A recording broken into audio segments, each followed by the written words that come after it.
सुशीलकुमार शिंदे रात्री निवासस्थानी हा नेता करणार आज काँग्रेस पक्षात प्रवेश।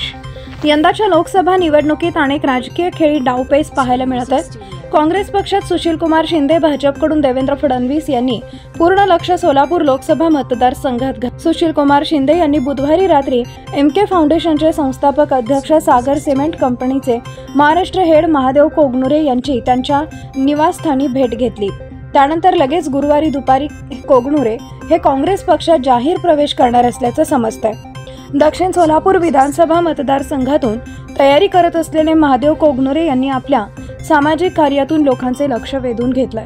लोकसभा निवडणुकीची रणधुमाळी सुरू झाल्यानंतर काँग्रेसच्या उमेदवार प्रणिती शिंदे, भाजपचे उमेदवार राम सातपुते, उपमुख्यमंत्री देवेंद्र फडणवीस यांनी महादेव कोगनुरे यांची भेट घेतली। त्यामुळे त्यांचे महत्त्व राजकारणात वाढल्याचं पाहायला मिळाले।